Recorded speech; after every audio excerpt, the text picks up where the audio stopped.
Olá, amigos.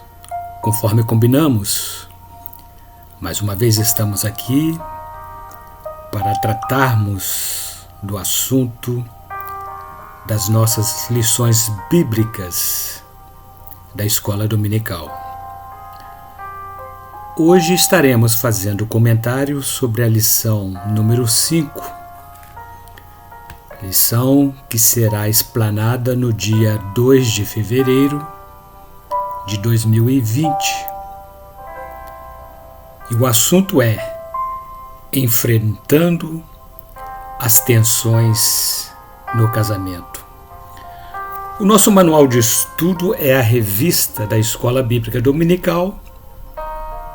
O comentarista dessas lições é o bispo Abner Ferreira e o título é A Família Natural segundo os valores e princípios cristãos. Também, conforme estamos trazendo as lições que comentamos, apresentamos a vocês o nosso livro, cujo assunto é pertinente à família. O seu título é O Padrão Bíblico para a Família. Na ocasião propícia, estaremos inserindo alguns comentários que fazem parte do nosso livro. Iniciando o nosso assunto sobre as tensões, principalmente no casamento, o textuário está baseado na carta de Paulo aos Filipenses, capítulo 4, verso 8.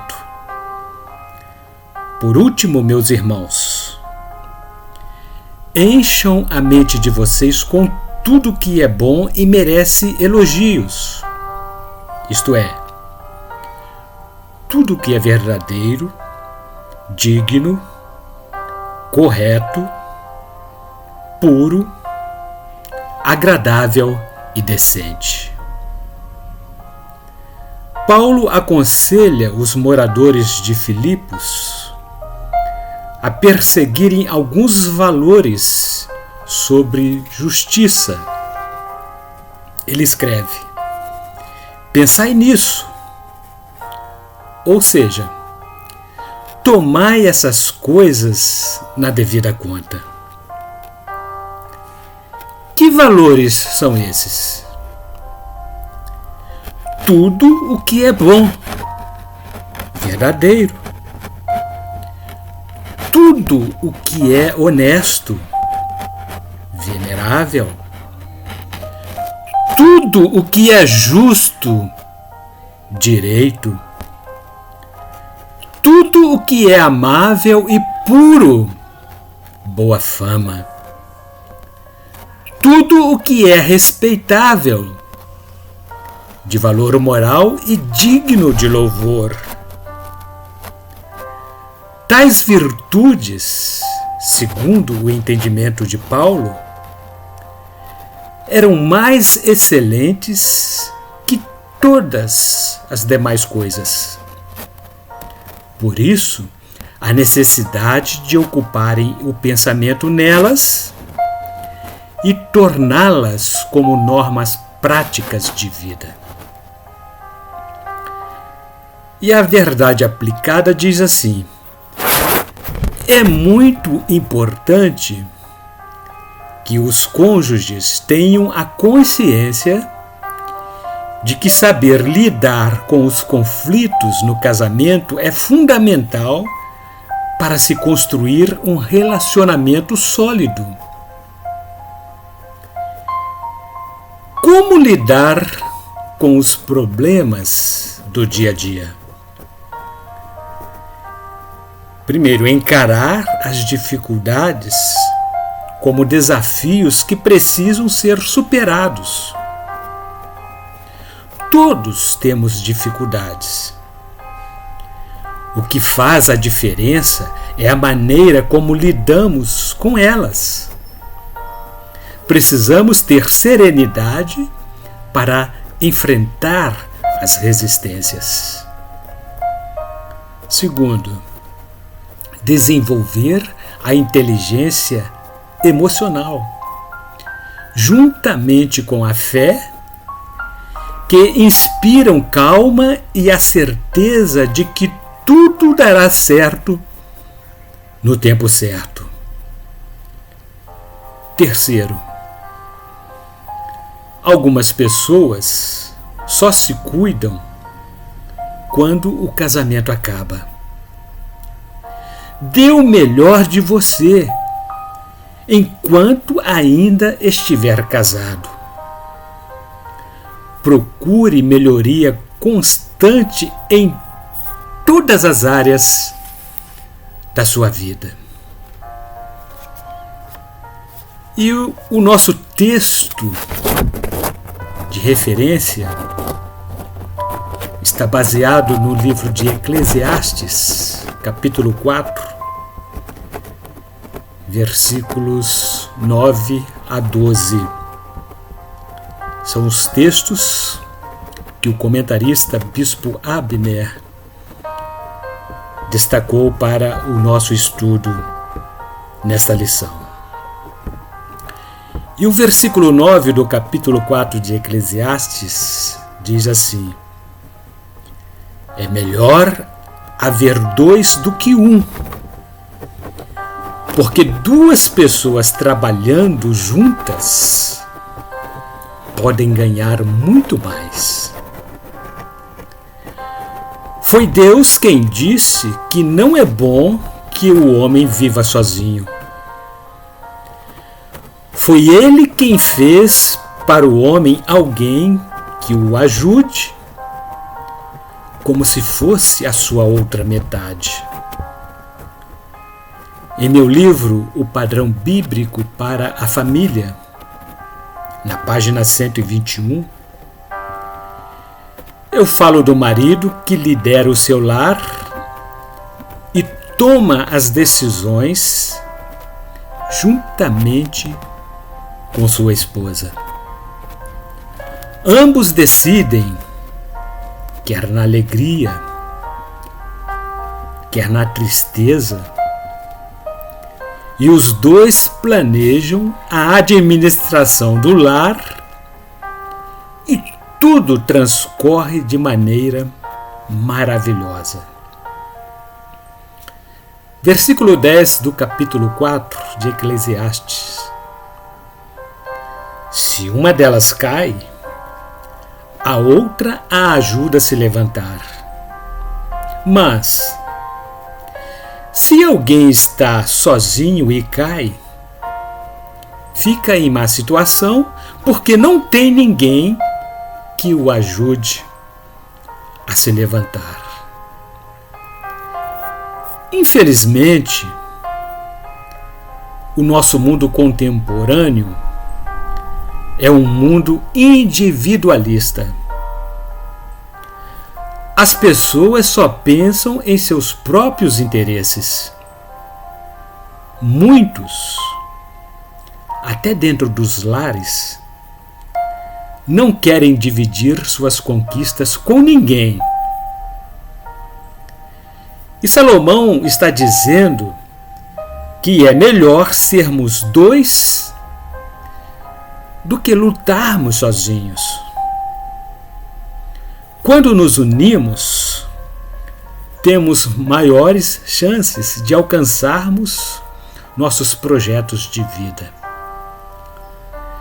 Precisamos de alguém que nos ajude, que nos apoie nos momentos difíceis da vida para alcançarmos melhores resultados. Ai daqueles que estiverem sós. Ai daqueles que confiam apenas em si próprios. Quando caem, não há ninguém que possa ajudá-los. Por isso vivem desiludidos com tudo e reclamam o seu ego ferido. Já no versículo 11 do capítulo 4 de Eclesiastes, Salomão escreveu assim: se faz frio, dois podem dormir juntos e se esquentar, mas um sozinho, como é que vai se esquentar? Todos nós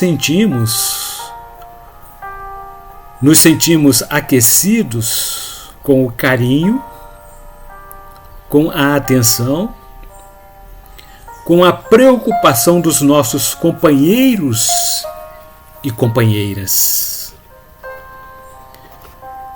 Quando temos por perto, tudo fica mais fácil. O individualismo gera frieza, indiferença e morte. Em meu livro, O Padrão Bíblico para a Família, na página 20, comento que Adão, a princípio, parece não ter sido um indivíduo plenamente feliz e realizado como ser humano. Faltava-lhe alguma coisa muito importante que o complementasse como homem, e o próprio Deus percebera isso. No versículo 12 do texto de nossa referência, está escrito: dois homens podem resistir a um ataque que derrotaria um deles se estivesse sozinho. Uma corda de 3 cordões é difícil de se arrebentar.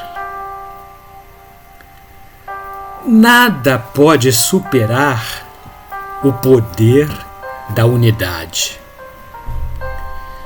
Nos momentos mais difíceis, quando sabemos que podemos confiar em alguém, no cuidado de pessoas que têm o mesmo propósito que nós, sentimos-nos fortalecidos e dificilmente desanimamos ao enfrentar tensões no relacionamento. Sozinho você pode ir até mais rápido, mas acompanhado você pode ir mais longe. Não existem casamentos perfeitos. Existem sim casamentos felizes. Um relacionamento profundo não surge do amor à primeira vista. Um bom relacionamento faz parte da construção e do aprendizado de se viver juntos e de procurar colocar em prática o padrão bíblico para a família. No subitem número 1, o comentarista Bispo Abner fala da realidade das tensões. Em lições anteriores, falamos das diferenças individuais que podem contribuir para o aparecimento das tensões. Os conflitos familiares são uma realidade e eles surgem a partir dessas diferenças. Somos seres imperfeitos e limitados, e mesmo assim, temos de superar as dificuldades do dia a dia neste mundo. A grande questão não são os problemas, Jesus disse que no mundo teremos aflições. A questão é como enfrentar e resolver tais tensões. No subitem 1.1, o comentarista vai falar das primeiras dificuldades familiares. O sentido figurado do termo tensão significa estado do que ameaça romper-se. Após a queda do primeiro casal no Jardim do Éden, a humanidade tem vivido momentos de tensões em todos os níveis de relacionamento. Deus virou-se para Caim após cometer o suicídio do seu irmão Abel e lhe disse: o pecado está na porta à sua espera. É como se fosse um demônio pronto para atacá-lo. Independentemente de qualquer coisa, a realidade das tensões é intrínseca do próprio ser humano. O pecado abriu os olhos do primeiro casal e os deixaram nus. Em parte, aconteceu o que a serpente havia dito que aconteceria. O pecado fez que eles percebessem que estavam nus e que agora se encontravam escorchados. O estado de pureza foi arranhado e deu lugar às tensões. Como consequência, surgiram o desconforto, o embaraço, a vergonha, o medo, a dificuldade de lidar consigo mesmo, as tensões. Todavia, o Senhor Deus não está apático, mas quer continuar agindo para restaurar as famílias. No subitem 1.2, o bispo Abner comenta que tudo começa depois do sim. Todo casal, indistintamente, enfrenta embates e situações conflituosas. Saber lidar com os desafios odiernos de forma sábia é o que irá determinar o sucesso ou o fracasso no relacionamento. Salomão disse que com sabedoria se constrói o lar e sobre a prudência ele se firma. Na casa de pessoas sábias, os quartos ficam cheios de coisas bonitas e de valor. Provérbios capítulo 24, versículos 3 e 4. O casal é a união de duas pessoas com personalidades diferentes, oriundas de famílias diferentes. Pessoas que carregam bagagens hereditárias diferentes, que envolve os mais diversos aspectos diferentes. A aspectos físico, emocional, espiritual e educacional, mas que passam a vivenciar a mais íntima das relações humanas depois do si. No subitem 1.3, o Bispo Abner vai comentar sobre os sinais que antecedem o sim. Um bom casamento se constrói durante o período que o antecede, isto é, a amizade, o namoro e o noivado. Em meu livro, O Padrão Bíblico para a Família, na página 45, eu escrevo que a dedicação sem a motivação do amor para nada se aproveita, nada significa. Mas quando ambos adquirem, através do namoro sadio, a maturidade necessária para assumirem um compromisso inerente ao casamento, devem seguir os padrões bíblicos estabelecidos por Deus para a família. Deus criou o ser humano como homem e mulher e os uniu para que fossem felizes.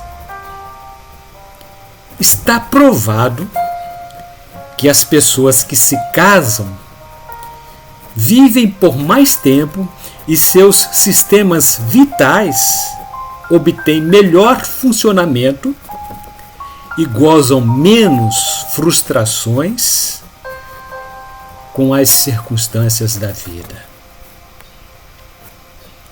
No subitem 2, o comentarista pergunta: de onde surgem os conflitos? Tiago escreveu em sua epístola, no capítulo 4, que as lutas e os conflitos vêm dos maus desejos que estão sempre em luta interior no ser humano. Para se combater um efeito indesejável, é necessário antes identificar as prováveis causas. Para resolvermos conflitos, é preciso saber sua origem. No subitem 2.1, o título é Identificar a raiz dos problemas. Falando sobre a impureza, Jesus disse que é do coração que vêm os maus pensamentos, os crimes de morte, os adultérios, as imoralidades sexuais, os roubos, as mentiras e as calúnias. Somente à luz da palavra de Deus e com o auxílio do Espírito Santo, poderemos exercer a prática do exercício de sondar o nosso próprio coração. Os conflitos entre os casais não precisam significar o fim de uma relação. É preciso falar abertamente, de forma respeitosa, sobre o que está incomodando cada uma das pessoas. silêncio e indiretas não resolvem a situação e só fazem afastar o casal. Fazer uso da inteligência emocional é perceber e descobrir de que maneira as emoções reagem em você e no seu cônjuge. Acima de tudo, deve existir o respeito. E no subitem 2.2, vamos falar dos conflitos como oportunidades de crescimento. Os conflitos podem servir de oportunidades para colocarmos em prática os preceitos bíblicos para o bom relacionamento. Ao falar sobre o amor aos inimigos, Jesus explicou o que é o amor. Ou seja, fazer tudo o que for possível para o bem dos outros. Lucas, capítulo 6, versículo 28 diz: desejem o bem para aqueles que os amaldiçoam e orem a favor daqueles que maltratam vocês. No tópico 2.3, falaremos do egoísmo como causa dos problemas. Salomão escreveu que a pessoa egoísta é causadora de problemas, conforme o livro de Provérbios, capítulo 28, versículo 25. E Paulo registrou em sua carta, 1 a Coríntios, no capítulo 13, verso 5, que o amor não pode ser grosseiro e nem egoísta. No capítulo 10, verso 24, ele disse que ninguém deve buscar os seus próprios interesses, mas sim os interesses do outro. Os princípios bíblicos devem ser os norteadores do dia a dia no lar, pois eles servirão de instrumentos para a resolução de conflitos. Paulo também escreveu aos Efésios, no capítulo 4, versículo 32: sejam bons e atenciosos uns com os outros, e perdoem uns aos outros, assim como Deus, por meio de Cristo, perdoou vocês. E no tópico 3, estaremos falando de como vencer os conflitos. O primeiro passo para vencer os conflitos no casamento é o reconhecimento da realidade dos mesmos. Pois, enquanto a negação servir de fuga para o enfrentamento, não será possível superá-los. Ao superar um conflito conjugal, é a certeza do retorno da paz no lar. As nuvens de confusão se dissipam e a harmonia é restaurada. A comunicação torna-se eficaz e a reconciliação ocorre e todos podem prosseguir na certeza de que a atitude pacificadora foi a melhor escolha. No subitem 3.1, vamos falar dos problemas que devem ser confrontados. Os problemas, pensem nisso, sempre irão existir. Já comentamos que Jesus disse que no mundo teremos aflições. E ele recomenda para que tenhamos bom ânimo. Ninguém está livre de tê-los. A melhor solução é confrontá-los. Casais não são inimigos.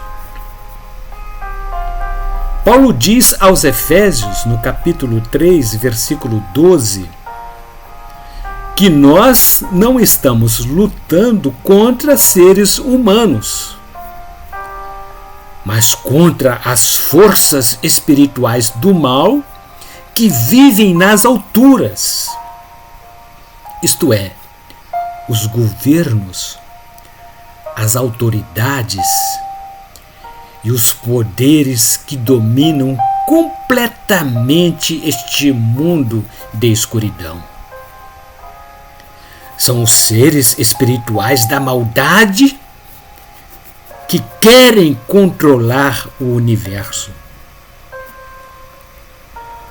A origem dos conflitos está em nosso interior. Se o nosso coração não estiver em paz, não será possível desenvolvermos atitudes pacificadoras. E o subitem 3.2 fala do diálogo e da unidade como prevenção.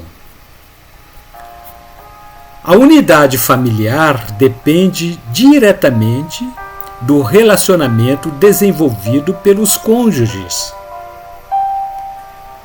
O primeiro passo para nos tornarmos pacificadores é saber pacificarmos a nós mesmos. Só então seremos capazes de conduzir o nosso casamento para a unidade e o diálogo como preventivos das tensões. Uma saída inteligente é o casal fazer uso da inteligência emocional e se unir na luta contra as tensões, buscando uma solução que fortaleça o casamento. O amor deve nortear a vida do casal. Paulo, em sua carta, 1 Tessalonicenses, capítulo 3, versículo 12, diz o seguinte: que o Senhor faça com que cresça cada vez mais o amor que vocês têm uns pelos outros e por todas as pessoas, e que esse amor se torne igual ao nosso amor por vocês. É o amor que une o casal no relacionamento conjugal. E para finalizarmos os nossos comentários desta lição, o item 3.3 recomenda preservar sem nunca desistir. Casamentos estão sendo desfeitos por coisas corriqueiras. urge o povo cristão a resgatar o entendimento acerca do padrão bíblico para a família. Obreiros, pastores estão se separando porque a falta de comunicação desencadeia seríssimos problemas na vida familiar. Separação de casais não ocorreriam se houvesse mais sobriedade, disciplina e responsabilidade. A desistência é a comprovação de que não nos esforçamos suficientemente para preservar o casamento. Preservar é nunca desistir. É impossível ter um casamento perfeito, mas não é impossível ter um casamento saudável, restaurado e fortalecido. Paulo diz aos Romanos, capítulo 13, versículo número 8, que não podemos dever nada a ninguém. A única coisa, ou a única dívida que devemos ter é o dever de amar uns aos outros. Pois quem ama o seu semelhante está fundamentado no padrão bíblico para a família. E concluindo, nós estudamos nesta lição que as tensões fazem parte da rotina do casamento. Sejamos realistas. Quando conseguimos discernir esta realidade, temos a oportunidade de buscar o auxílio do Espírito Santo, que nos enche de sabedoria e nos habilita para enfrentarmos os desafios dos conflitos no casamento. Somente assim redundarão em crescimento e maturidade conjugal. Para a felicidade e o bem-estar do ser humano, Deus constituiu a família, que tem como objetivos principais a união, o companheirismo, a comunhão, a perpetuação da espécie e o alicerce da sociedade. Leiam cada tópico deste importante assunto em meu livro, O Padrão Bíblico para a Família. Aqui também vocês poderão encontrá-lo. Assuntos pertinentes à lição que estamos tratando neste trimestre sobre a célula máter da sociedade, a família. Não existe família perfeita, mas existe família feliz. Assim como não existe sociedade sem família. E, consequentemente, não existirá igreja fortificada sem família forte. Vocês poderão encontrá-lo na livraria da Cadevre, no bairro Laranjal, ali bem próximo à rodoviária Francisco Torres, de Volta Redonda. Ou então poderão encomendá-lo através do pastor Zezinho, nosso amigo e pastor responsável por esta página no Facebook. Ou, se ainda preferirem, através do meu endereço eletrônico, que coloco aqui na tela, lourildocosta@gmail.com. Na próxima semana estaremos trazendo o assunto sobre a lição número 6.